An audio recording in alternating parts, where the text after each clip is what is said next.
కొనము అని చెప్తా ఉన్నారు. మరి అది కరెక్ట్ పద్ధతి కాదు. ఈ ప్రభుత్వం అధికారంలోకి వచ్చే ముందు కౌలు రైతులకు అనేకమైన వాగ్దానాలు చేసి వచ్చిండ్రు. మీరు తప్పకుండా వెసులుబాటు కల్పించాలి. కౌలు రైతులందరికీ కూడా పోతే మిల్లర్లు ఇమీడియట్గా కొనేటట్టు వెసులుబాటు కల్పించాలని చెప్పి నేను డిమాండ్ చేస్తూ ఉన్నా.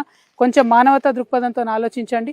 చాలా రోజులైంది ఇక్కడ కొనుగోలు కేంద్రాలు వచ్చి రైతులు వచ్చి కొనుగోలు కేంద్రాలు రాక ఇబ్బంది పడుతూ ఉన్నారు. కాబట్టి తక్షణమే ప్రారంభించాలని డిమాండ్ చేస్తున్నాం.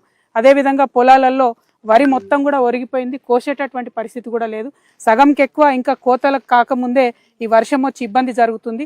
అక్కడ మరి కోత కూడా దానికి కూడా మీరు పంట నష్టం ఎంతనో జమగట్టాలి. ఇప్పటి వరకు ఒక్క అధికారి కూడా పొలాలకు రాలేదు, ఊర్లలోకి రాలేదు. మరి ఇట్లా ఉంటే ఎట్లయితుంది? ప్రభుత్వం ఏం చేస్తుంది, కలెక్టర్ గారు ఏం చేస్తున్నారని రైతుల పక్షాన నేను అడుగుతా ఉన్నాను. ఎట్ ఎనీ కాస్ట్ ఇమీడియట్గా గ్రౌండ్లోకి వచ్చి ఎంత నష్టం జరిగిందన్నది బేరీ చేసుకోవాలని చెప్పి ప్రభుత్వాన్ని డిమాండ్ చేస్తున్నా. Thank you. జై తెలంగాణ, జై తెలంగాణ, జై జవాన్, జై కవితక్క, జై జై కవితక్క.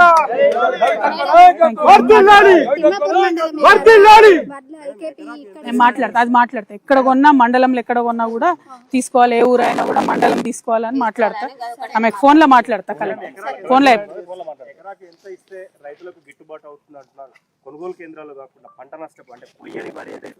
నిన్న ప్రభుత్వము ఈ మొంతా తుఫాన్ మీద మరి రివ్యూ చేసి 10,000 ఇస్తామంటున్నారు ఎకరానికి. ఏడుకెళ్ళి సరిపోతుంది 10,000 అంటే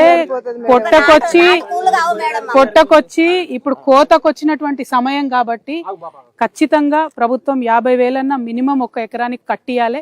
లేకపోతే చాలా దారుణమైన అన్యాయం జరుగుతుంది. రైతులు ఇక్కడే కాదు, చుట్టూ తెలంగాణ వ్యాప్తంగా ఉన్న రైతులు కూడా ఇబ్బందులలో ఉన్నారు. కాబట్టి 10,000 అన్నటువంటి ఏ మూలకు కూడా సరిపోవన్న విషయం ప్రభుత్వం గమనించాలి. అట్ ద సేమ్ టైం పోయినసారి బోనస్ ఇస్తామన్నారు, ఇంతవరకు ఇచ్చినటువంటి పరిస్థితి లేదు. అన్ని రకాల వడ్లకు ఇస్తామనేది ఇచ్చే పరిస్థితి లేదు. ఇవాళ అక్కడ బీహార్లో ఎన్నికలు జరుగుతున్నాయి, ఇక్కడ కూలీలు కూడా వచ్చే పరిస్థితి లేదు. దాంతో ఇక్కడ కూలీ రేట్లు కూడా ఎక్కువ కట్టియాల్సి వస్తుంది. అన్ని రకాలుగా రైతులకు దెబ్బ మీద దెబ్బ పడుతున్నది. కాబట్టి ప్రభుత్వం మానవతా దృక్పథంతో ఆలోచన చేయాలి. ఎక్కడెక్కడైతే వరి ఒరిగిపోయిందో అక్కడ ఎకరానికి 50,000 కట్టియాలి. ఎక్కడెక్కడైతే ధాన్యం ఆల్రెడీ కుప్పలు పోసుకొని ఉన్నారో అది తడిసినా, బూజు పట్టినా, మొలకలెత్తినా డైరెక్ట్ మిల్లర్లకు ఆదేశం ఇవ్వాలి, కొనుగోలు చేయమని చెప్పాలి. జై తెలంగాణ. కలుస్తారమ్మా? మళ్ళీ నేను పోయి వస్తా, మాట్లాడతా, కలుస్తాం. చెప్తా కలెక్టర్కి చెప్తా. కలుస్తామా? మీ పేరేంటిది? కలుస్తామా? బాయ్. థ్యాంక్ యూ అన్న. చెప్తా అన్న, చెప్తా పక్క మాట్లాడతా అన్న. Thank you. బాగున్నావా?